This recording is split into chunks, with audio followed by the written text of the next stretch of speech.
Hello, hello. Hello, friends. A little bit different setting. You probably don't often see me sitting in this part of the house. That's the sauna right behind here, and then that's basically my workout room with my whole little station here and a Peloton that I never use. All right, so we're going to be talking about exercising after 45 today. And who else can I reach out to get some really good advice and work out with than other than my good friend Debra Atkinson. Hi there from Hey there, Arizona. how are Yeah. you? So good, good. So it's Colorado. It's so cold. Even my dogs don't even want to go outside. They're just roaming around here with mommy. As you can see, I'm wearing a nice warm top because it's still very cool in here. Unlike Debra in Arizona. Yeah, yeah. Yeah, So just come and say hello. Tell us where you're calling from, where you're dialing in from, rather. Or not dialing in, you logging in from. It's not a phone days anymore. I'm sounding as if I was 80 years old. Okay.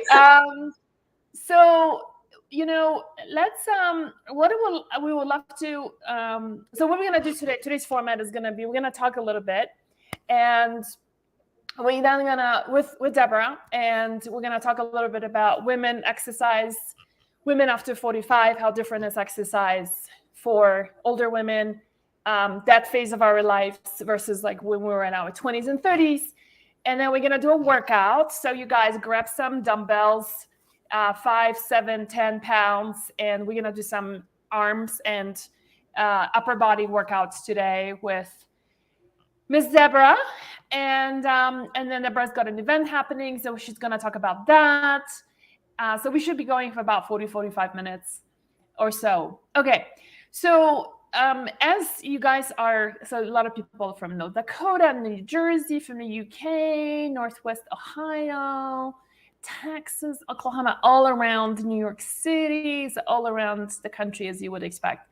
So one of the things, if you could tell us, like, what is your current exercise routine looking like? Like, what are you doing right now? And tell us also, like, what is your struggle with your exercise right now? Like, I'm doing this, but what's not working is that. Like, mm, Diana is doing walking and hiking. Sheila is doing Pilates. That's great. And then tell us, like, is it working great for you? Like, you're all set, or are you like struggling with consistency, or you're losing muscle, or are you feeling tired after exercise, or you just don't have the mojo? What is it? Motivation, Diana is saying. We got Pilates. Yeah, that's a great one. I'm not getting muscle anymore, Sheila is saying. mhm. Yeah. Okay, so keep those coming. We'll circle back to your comments as we go. So I want to just maybe start off with, before we get Debra to tell us all the really smart things, I'm just going to bore you with my own little story of exercise. So some of you may know, like, I used to be a semi-professional athlete. So I had my own, I had a sponsor, and I had an adventure team when I was living in Asia, in Malaysia, and in China. And we used to do all sorts of adventure sports. And so you just had to be super fit because every adventure sport was different. We did it as a team, as a women's team. We were by far, no means we were perfect or great in like winning awards, but just the fact that we were able to compete and complete, it was pretty awesome. And I was in an amazing shape. People always used to say, like, oh my God, you're so ripped. And like, how many hours a day do you work out? And the thing is that, I used to go and hit the gym at 5 o'clock in the morning and then go to work and then come home very late, and then sometimes put on my running shoes and run until 11 p.m. in very dirty Shanghai, or polluted Shanghai, I should say. And what I was beginning to realize is, as I was getting older, every time I'll do a cardio workout, I'll feel more and more tired. And so much so that after every run, I'll have to go and have an espresso.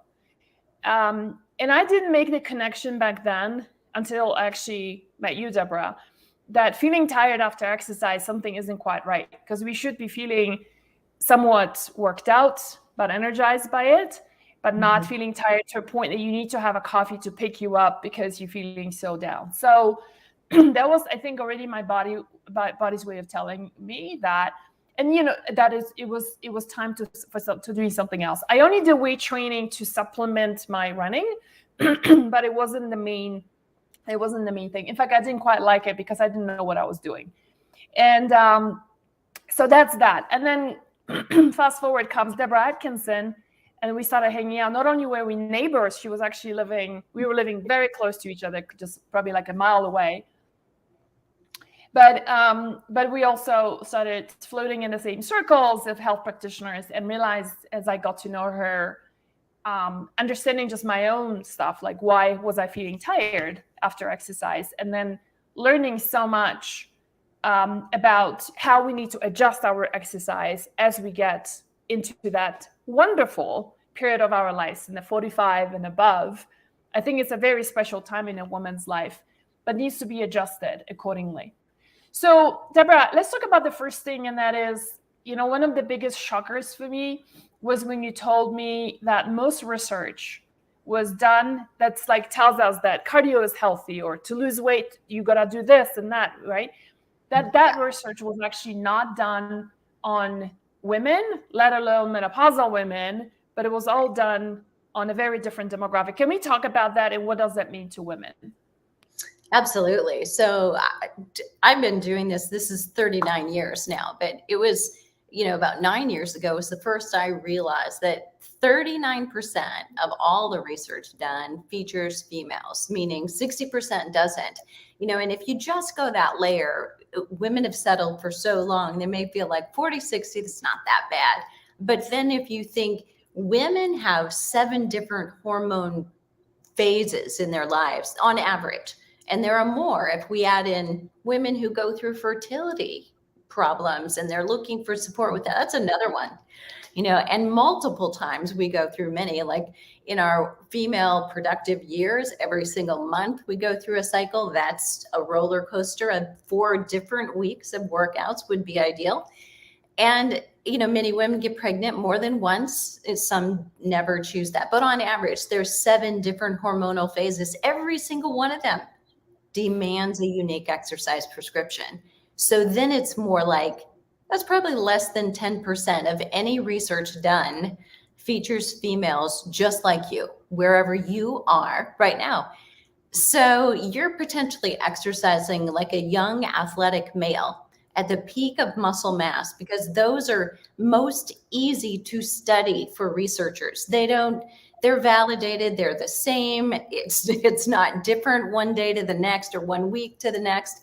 It's very predictable. And we're in midlife with hormone profiles so very different than that. We're not at peak muscle mass. We have insulin resistance because of it. So we really have to ask, is that made for me? Yeah. So when you say 40% of women, 40% are women in those tests, like when they draw conclusions to specific studies, do they take into account like women performed like this and men performed like that in this particular study?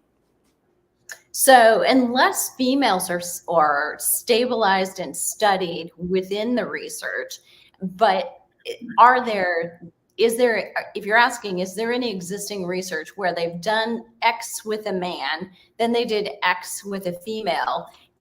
What are the differences? Very little. What we do know is that women use different fuel during the exercise. We recover differently after the exercise.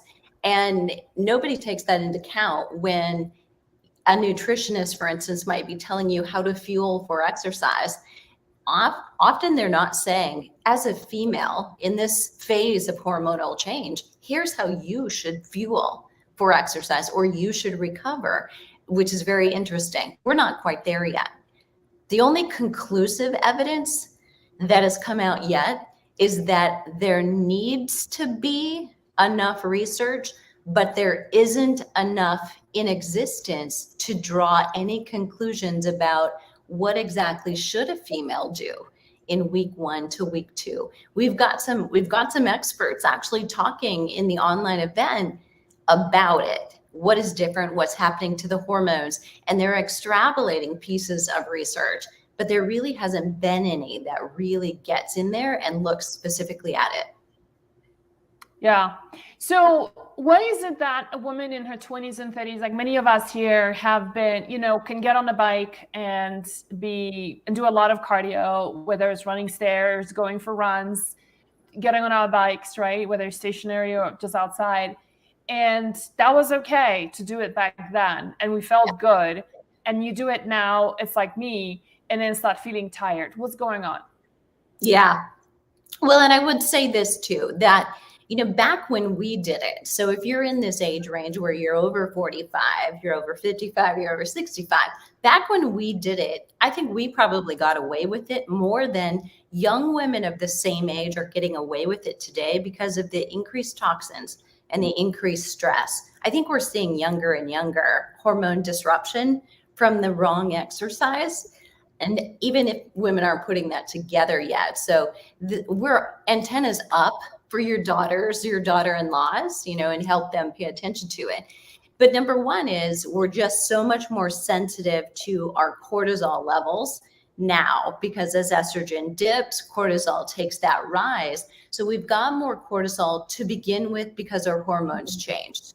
If we keep doing the same exercise that we did then and we handled okay, we're not going to be okay here because we're not dealing with the same set of players. Yeah.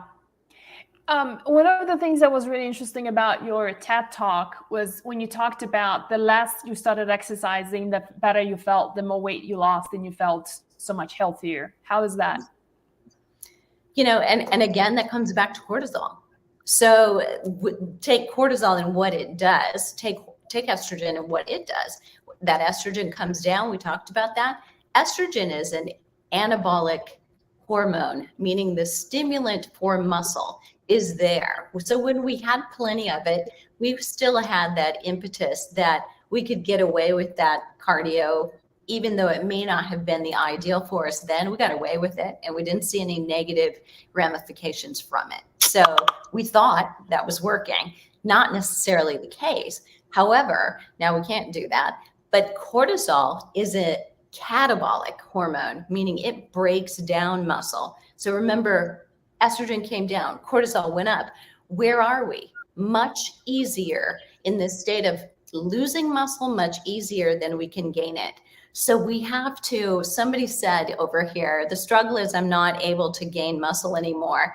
It's because we have to change what we're doing in order to do that. We really have to kind of bring it in, navigate between these two shorter and more navigational buoys and keep everything on track. So more strength training as a higher priority. So when I say more, that's dangerous because everybody will say, well, I should do it every day then because it's good. And that's not the case. We need it less frequently. We just need to prioritize that and make sure we're dedicating our energy to that and we're dedicating time between for recovery for that so that we're not in that catabolizing state or in an anabolic state where we're maintaining, preserving our muscle and or we're gaining our muscle.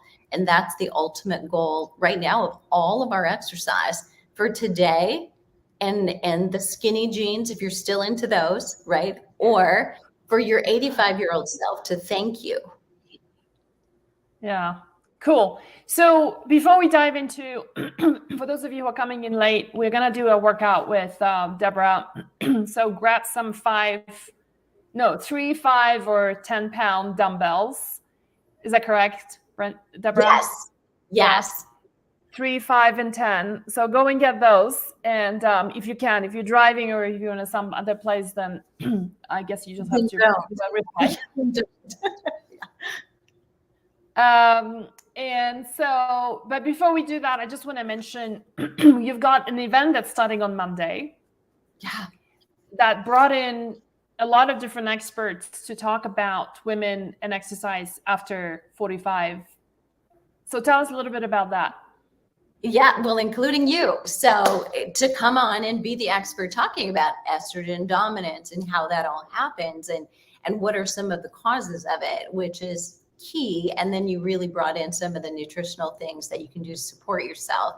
But we're talking about everything related to preserving or gaining our lean muscle mass, our bone health, bone density, and our brain health. Because I mean, let's face it, if we look great, we're strong, but we've lost it up here, most of us don't want to be in that position either. We want it all.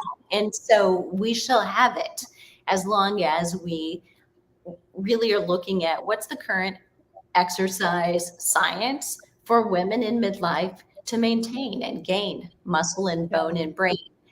And I know that there's a great deal of kind of controversy right now. I think it's really easy to get confused and overwhelmed. And I very consciously thought about that as I put this together. Do we want to do this? Because I hear that from our audience very frequently. It's like, what needs to happen so that we're not overwhelming? And it all became much more about, let's pull in the experts who are either in alignment, or if there's any conflicting information, I called them out on it. I literally called them out and said, okay, let's dive into this, because I don't want there to be any confusion for our audience members.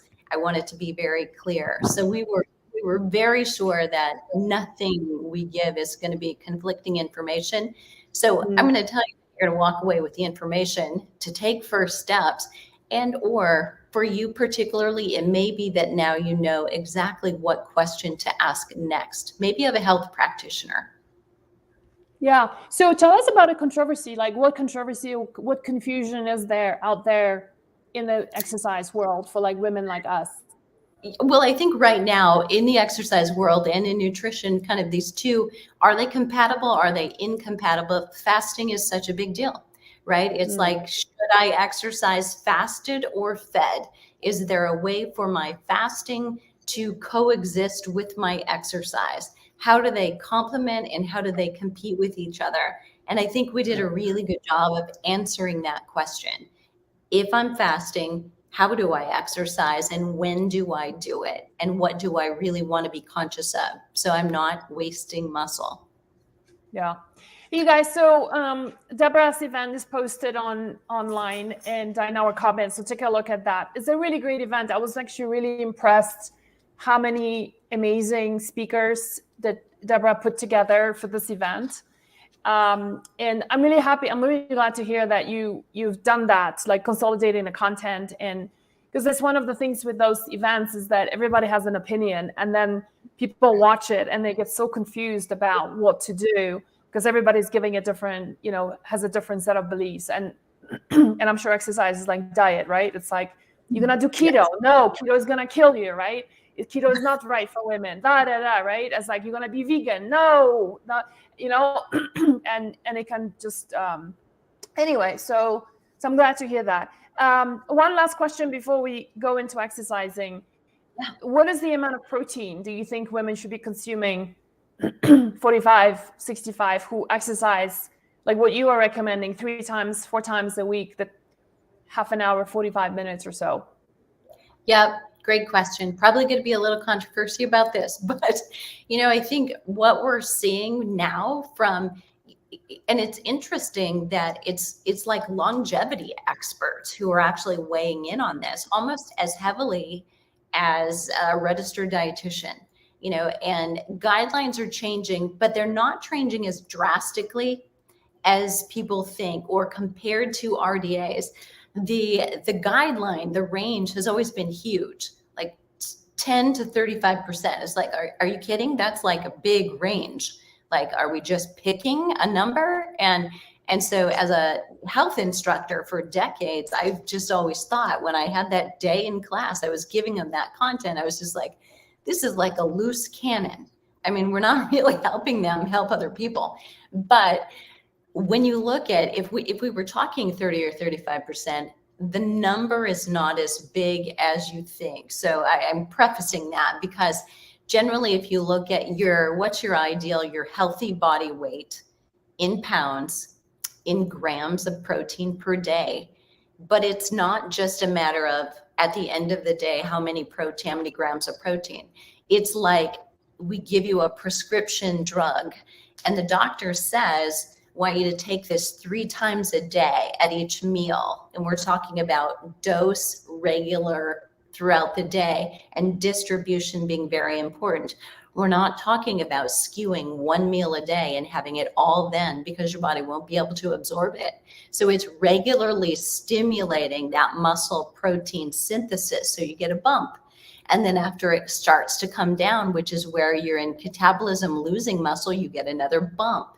And then similarly, it happens again. And before you go to bed for that long overnight fast and get up, those two anchors are probably your most important meals to get a high bump of protein. So what are we talking about? Like on a daily basis, like 60 grams, 140 grams? Like, what is it? So if you weigh, your ideal body weight is 120. Yeah, that's what you said, right, in pounds. Okay. We're talking 125 grams of protein. So what does that look like?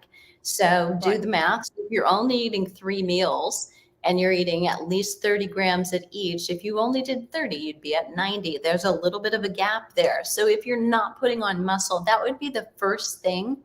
As long as you're doing your strength training, look at, are you eating enough of the building blocks of muscle? Because that can be often very related. Yeah. Cool. All right. So why don't we just dive into doing exercise, and then we're gonna circle back to your questions. I see some questions about bingo wings. We have the best names for that, right? I know. We call it the second wave goodbye. Like you stop waving and it's still's going. Yeah. Okay. So your weight. Now, we're going to do biceps. We're going to do triceps. This is your sleeveless recommendation right here. There are a lot of exercises that work the biceps and the triceps. There are 8 to 10 of them. We're not going to do all of them, but what I am going to give you is a short, condensed way of doing them in a way that tones them at each insertion. So where they come from, where they go to and insert into a joint, and we're going to hit the shoulders by doing that. So grab small weights if you're in doubt. You can always go heavier, but you want to err on the conservative side. Now, I'm going to move my chair out of the way, but if you're new to the exercises, I'm going to suggest that you sit instead of standing, because you have fewer joints to worry about.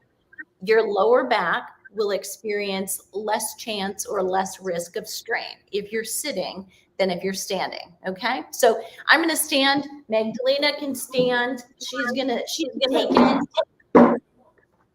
Okay. So a couple weights in your hands. What I want you to do is elbows in, give yourself a big hug.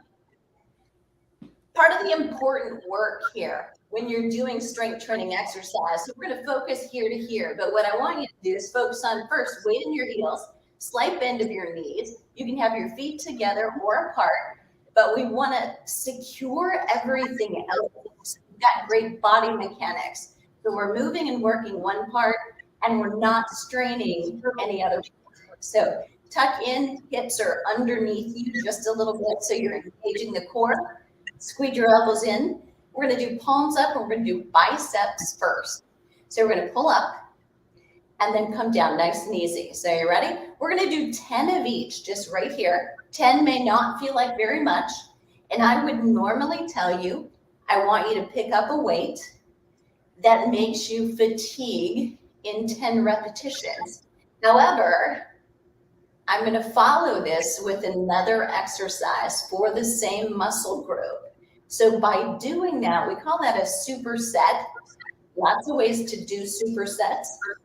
This way is sequencing 3 exercises for the same muscle group, one right after. Oops. Oh no, we lost her. Ay. All right. Let me give her a quick call to tell her. She might not even realize that we lost her.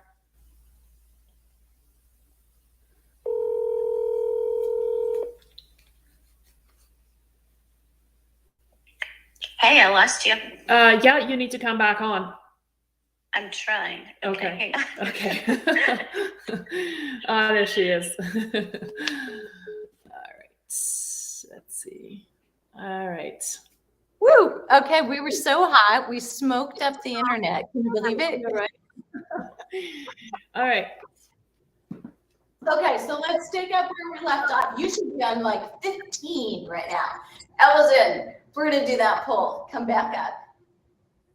Good, I'm gonna take you through 6 more, just to be sure. Couple of things I want you to notice. So lower back, not moving, not arching, okay?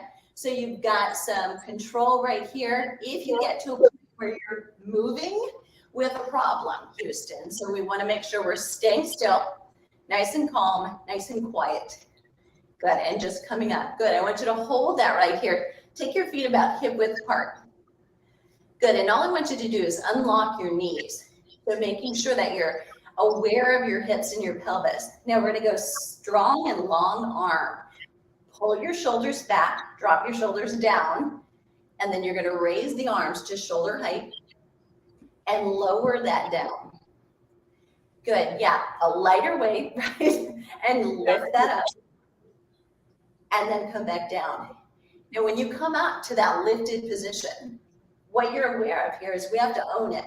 So if we can only get up there and then allow it to swing back down, we don't really own that weight. And probably not our business to be lifting it. So it's nice and slow and lower down. So you're doing 2 things here. This is still the biceps as they insert into the shoulders, but you're also doing the anterior part of the shoulder. I want you to be sure you're also feeling your core because we're stabilizing with a long lever. And as that weight goes away, right now you should feel your core pretty dramatically.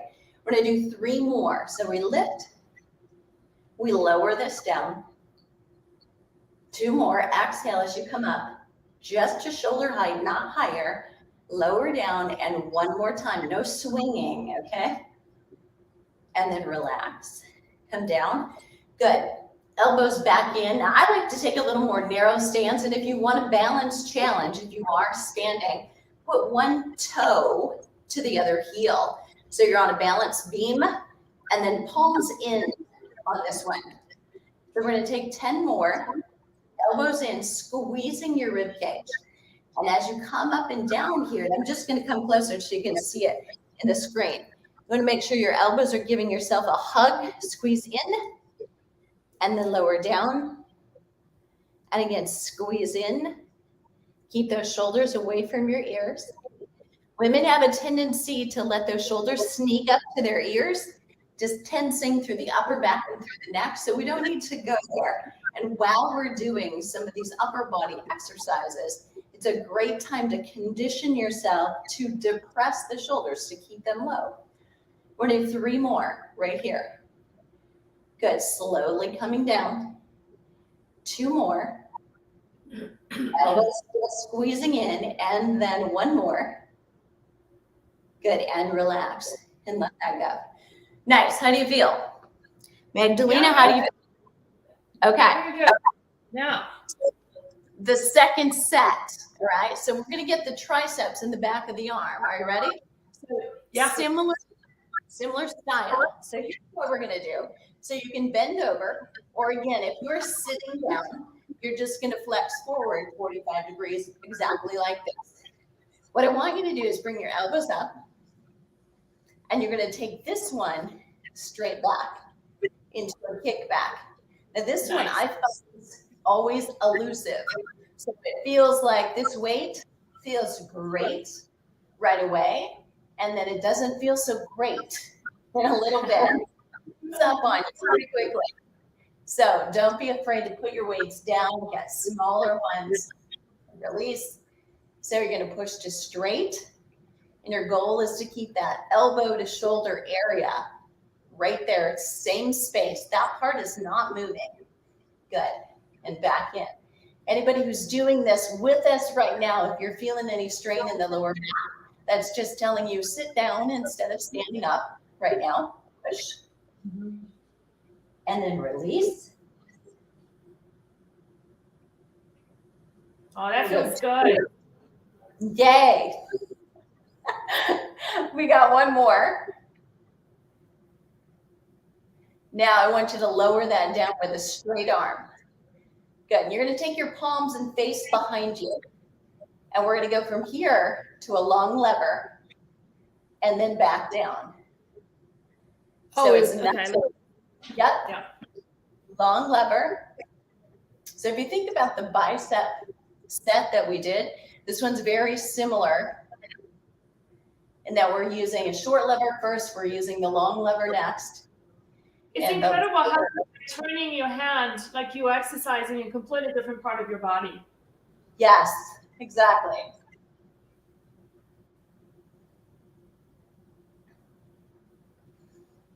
So what weights are you guys using? I'm on 5 pounds. I'm on 5 pounds and wishing it was 3. Yes. And bring it up.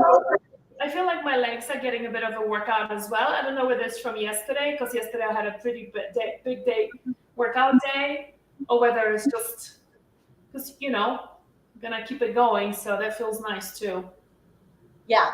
Well, and you are stabilizing, certainly, and your core is working significantly here in this standing position. Even if you're sitting, your core is still very active here. Okay, now the last set, and I'm going to put these down and get a lighter set. Even lighter. Even lighter. I didn't say you had to, by the way. I joke about pink dumbbells, but occasionally I have to use them myself. But here's the thing. We're at really good form. So here's what we're doing. We're going to put this together and flex and extend, and that's 1 repetition. Are you ready? So 10 more with me. Here we go.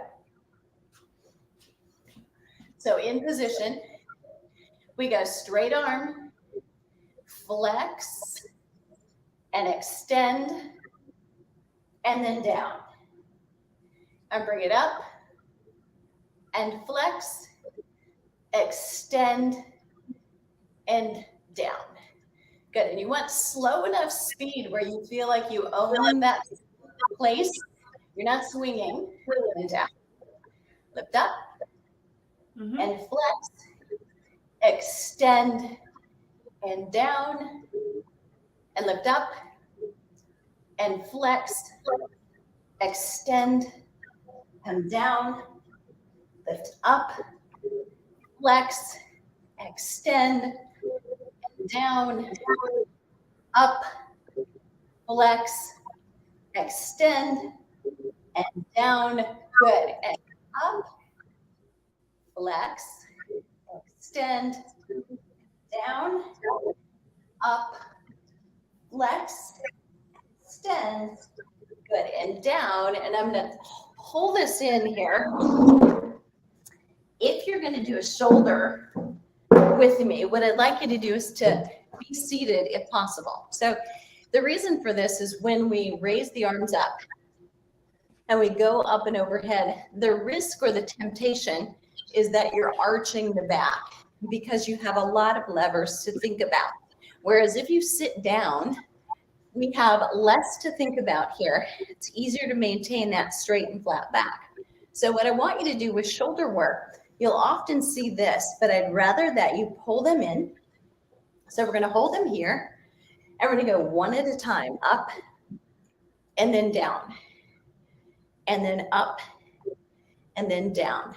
There's 1 set. So we go up, bring it back, and lift, and return. 2, lift, and come down, and raise up, and return. And you want that elbow right in front of your shoulder. You're going to make sure that you're leaving that one arm down. And the reason is now it's easier to keep from straining the neck. You're able to have really good form without arching the back. Core still nice and tight. Good. And reach, and then back. Great job. And this is much more functional. If you think about when you're lifting something up and overhead, you know, rarely we're just lifting with both arms or pushing with both arms. So I like to alternate arms frequently through workouts. We get that unilateral work because that's what we end up doing. Holding a bag of groceries with one arm, opening doors with another, that kind of work all day long. Good. So what's the difference between alternating hands versus doing it together? Yep. When you go up with both, can you feel the tendency to arch your back is just far greater? Okay. So when you come in, and the temptation to allow all the strain to come up to the upper back or to the neck is also greater when you're doing both. But when you take one up, this side is set down and you don't have that hike or upper trap lift that we do otherwise. So. And I love the fact that we are sitting, because I feel like that's all you're doing is just focusing on the arms, and everything else can relax and not go, like you said. Yeah, and I would have to say, for any of you who felt like when you were doing the tricep, if you were standing and you felt it here, don't be afraid to admit that, because there's a lot going on. There is a lot of work going on through your back. Sitting down halfway through that is a better idea than trying to muscle it through and losing that form. So good form is always the best choice. There you have it. So biceps, triceps, and your shoulders. And it really takes all three and a focus on them to get great arm definition. But I don't want you to negate whenever you're doing a chest press, or you're doing a pull or a row pull up, you're working with biceps and triceps then as well. And those major muscle groups are extremely important for getting the overall tone and conditioning that you want for the arm. So they all go together. Ideally, they're on the same day. You're not splitting muscle groups up. Yeah. Total body. Love it. Also, so energizing. Good. So how many of you here have been doing it with us? Or are you going to do that later? So while people are responding to it, let's take a couple of questions before we wrap up. Bingo wings. Bingo being slim. So I have a hormonal comment about that, because actually hormones, and so why don't I do the hormones piece and you can do the exercise piece. So Great. The interesting thing is, like, where we store fat is actually, it can be an indication of which hormonal, dominance or what's going on with your hormones. And so, like, women with pear shape, for example, tend to be very estrogenic. So if I put on weight, right, if I put on weight, it all goes here, that's my, I'm a pear shape. But then if you have more of a metabolic thing going on, meaning high testosterone, high blood sugar levels, insulin resistance, you tend to carry it around your abdomen here. Women with high testosterone and high blood sugar levels can also be not just having around the abdomen, but they tend to have these wings here, and you put on a bra and you've got like a patch of skin that's just kind of like cutting through, right? A lot of women don't like that. So that kind of gives you an idea of, like, yeah, sure, Debra is going to tell us all about, what kind of exercise we can do. Mm-hmm. But when it comes to, more, I would say, sustainable change, that really helps to balance your hormones as well. Now, having said that, exercise, actually, I don't know if you guys know this, but for those of you with insulin resistance, blood sugar balance problems, exercise actually really helps, because it helps you to resensitize your insulin receptors. Okay. And so and it's not through running, it's through weight training, through interval training. So like bursts of energy and then stopping, right? Which you can achieve easily through weight training as well, like what Debra is teaching. And that's going to help with insulin resistance, actually, the actual research on that. So address that. And then why don't I pass it over to you about what kind of exercise would that be for bingo wings? Yeah, well, and to plan just what you said. So typically the stuff that is about kind of insulin resistance and the cortisol depositing in the midlife or the midsection, it responds really well to exercise. The bingo wings, bat arms, whatever you choose to call them, doesn't respond quite as well. So with that, you also, although you want to do some specific exercise, and I'll mention some things that are great combinations, you also have to narrow the bandwidth a little bit. Extracurricular carbohydrates, you might want to look at if you can fine tune that for yourself. because you won't respond quite as well to only exercise. But the things that we just did, where you're emphasizing both, you've got biceps, you've got triceps, you're getting a little shoulder, but then also what you're doing for cardio work can also contribute to supporting that tone. And as ironic and simple, so very simple as this is, a lot of women who are not comfortable with their arms or their middle for that matter, if you notice, you may do this, you watch people do this, they tend to keep their arms close to their sides. Like we cover up. And it's honestly, when you get your arms away from your body and you begin using them, that you gain more tone because of the use of them. So exercises like boxing, at home, you don't need a bag, you don't need boxing gloves, but just simply shadow boxing kinds of movements can be helpful. Swimming, if you have access to it, or keeping your head above the water, but using the resistance of water in other ways can be helpful. Rowing machine, if you have an elliptical, you can do this. The old time Airdyne bicycles, so you're actually pushing and pulling with the arms and moving them as you do the cardio, can be also very helpful because you're getting more blood flow and circulation going into those muscles. And so if you're doing some kind of a warm-up before your strength training exercise and you really want to focus on that area, get the blood flow to that area before strength training. Okay. Let's take a couple of questions. Jen, go ahead.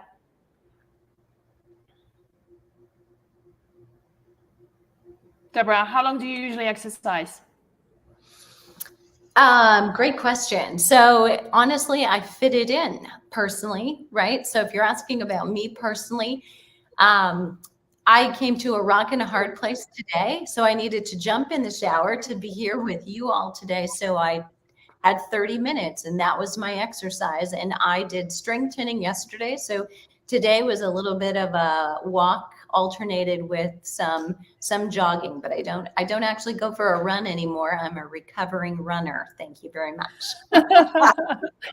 I still remember the story about how you were running away from a bear here in Colorado. This is the true. The one thing they tell you in Colorado, when you see a bear, never run. What does Debra do? Unfortunately, I made it out alive. How many days a week? Yeah. So in terms of, it's 2, and 2. If you think of it this way, 2 strength training days a week. And I like to put those like on a Monday, Thursday. So you have at least 72 hours. 48 hours was a myth that we all grew up with. There is actually no research anywhere to say every 48 hours you should. The research was a minimum of 48 hours recovery. But as we age, we need more. So twice a weekly strength training, spread it out for best results. And then I like, if it's appropriate for you. So if you're in estrogen dominance or adrenal fatigue, high intensity interval training potentially is not what you want to do. But if it's appropriate for you, high intensity interval training twice a week as well. And you can do those ideally on alternate days, so you're fresh when you come into it. And then, if you can hit mobility work, you don't necessarily have to go to yoga or Pilates. It's wonderful, but you can also incorporate that into warm-ups and cool downs. It doesn't have to be extra time. But outside of that, move every day. Leave yourself enough energy so that you want to move more every day. That's what I was just going to say. If movement is a challenge for you, or put it this way, if motivation is a challenge for you, one of the things seriously is like, get a dog. Right. A dog is going to get you out. This one, the other one, I have another dog. She's a Jack Russell. Actually, I just found out she's a Parson Russell. Anyway, related to Jack Russells. Super energetic. And then she gets me out 2 times a day. We walk for an hour, 15 minutes every single day just to move. And, I live in the mountains, so it's up and down the mountains, right? Great way. Just don't get a dog if you don't have the time for it, right? Because there's a lot of, I'm involved in a number of dog rescues, and so many people now are returning dogs because they got a husky and then they realize like, oh shit, it actually needs a lot of energy and I don't have time for a husky. So then they return a dog. So there's the recipes have fooled you guys right now, but really it is one of the easiest ways of, getting yourself moving is to get a dog, and then you can do your walk and do a little lounges and and things like that. Debra, I didn't tell you this, but I had a car accident just the beginning of winter. I was going down to my weight training gym. I love that gym in Boulder. And but the workouts that I like are in the mornings. So by the time I finish, I'm driving up the mountain to get home. Everybody's coming down the mountain to work. And first snow, people forget how slippery the roads are. And so a woman got onto my lane. I was going up. She was coming down. She got onto my lane. In order to avoid her, I ended up in a ditch. Did she stop to help me or inquire if I was okay? No. And as you know, we have no reception up here. I was wearing a long sleeve t-shirt, shirt like this. No jacket, because why would you? You go from the car to the gym, right? No jacket. So had to go and ask for help and got pulled out and all that. But that's what kind of got me thinking, I don't really want to do gyms anymore, especially in winter. So, hey, you guys, I set up my own gym. This is my setup, the Peloton that I'd never used. But other than that, all the weight training stuff is right there, and very modular stuff. And that's, I think everybody has to find a way, what works for you, right? For me, It's I need to put on the calendar, and I know if it's on the calendar, the 40 minutes that I put in there 2-3 times a week. My team does not block my time. This is my sacred time. I typically do it right before walking the dogs at 4 p.m. So that's my routine in winter, right? You need to find yours. And it's I also found that one of the best ways of having motivation is to have an accountability partner. If it's you go to her house, she comes to your house, or get on the Zoom or whatever, right? And do it online together. When at 3 o'clock, you're going to be working out, or 10 o'clock in the morning, whatever is your thing, right? You're going to show up because the other person is going to show up. I highly encourage you to do stuff like that, because that's really, if you just have it in your mind going oh, I need to exercise, but it's you find so many good excuses not to do it, right? So, so a little tidbits on that. All right, last question. Struggling is not knowing what to do. How do you use the equipment I do have? Christy. Yeah. And, I think investing, if you've already invested in equipment, you've got some things, get some investment, not just in how to use the equipment I have, but I think the best starting point for anybody is to say, what are my priorities right now? Right. So don't try to fit the equipment first. Try to fit, what do I need? Is my need to gain muscle, to gain endurance, to gain strength, to work on posture, to work on my technique and body mechanics first, so I have better mobility? You've got to know really what are my target goals. And then let's go find the exercise, the movements that will do that, and see if that equipment fits into that so that you can do it properly. So invest in a session or two with someone. They can do that. We can do that virtually, or you can actually do that live with somebody. They'll come to you, look at your equipment, and get you set up, and then you can hit the ground running. Debra, so last questions before we wrap up. People are asking if you have videos they can follow. And actually, let me ask this. Does your summit have workout videos as well? That's a great question. So every day I'm going to pop in, and it's almost like a little preview. So it's about a 10-minute. I'm talking one day about how to do great warm-ups, and I'm actually doing a few. I'm going to talk another day about power and how do you put that in your workouts, and I'm demonstrating what that looks like. So you're going to gain a little bit, and it's not like a workout, but it's this needs to be present. Is it present on your current workout, and how is it helping you with longevity? So there are some demonstrations as well, like posture and joint specific demos. Okay, cool. And so for those women who, so hey guys, so the summit is great. It's a combination of just a lot of expert talks about what works for women up to 45, and really worthwhile diving into that. So we just posted the link on in the comments. Debra, other than that, after the event, if someone wants to be I want to follow Debra on the exercise side of things. Like, do you have videos, programs? Like, I know you run them live at times during the year.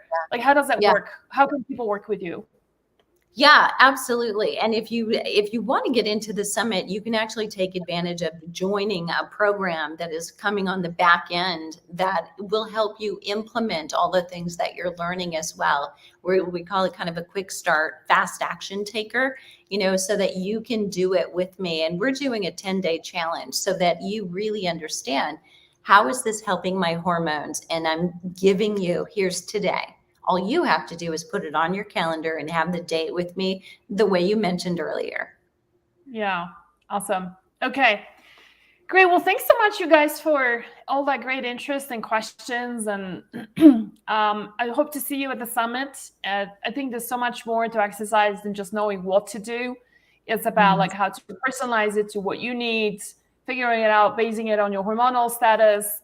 It's like, for example, like, going for a run when you're going through a really stressful time in your 40s and 50s might not be such a great idea, So protein, how much to eat and what to eat. And really, I think it goes, like, especially if you become more and more serious about exercising and movement. And I don't want to use the word exercise because I think it's sometimes a dirty word for a lot of people. I know you love to exercise, Debra. I'm kind of like, I can be, but there's some women who just really don't like that. So let's just call it movement, right? And with that comes, I think once you start getting into the movement routine, there's a lot of questions that start coming up, right? And nutrition and hormones and sleep, and rotating exercise and movement, right? Is that not doing the same thing over and over again, and so on and so forth. So the summit is great for that kind of education.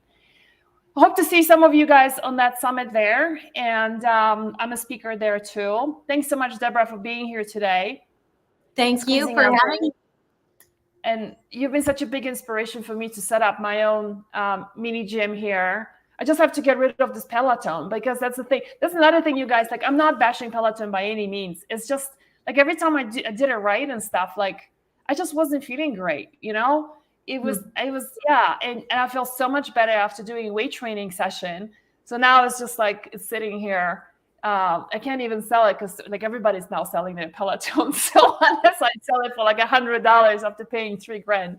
But anyway, all right, everyone, have a wonderful Thursday. Have a wonderful weekend. Try out some new exercises this weekend as well, and some new movements.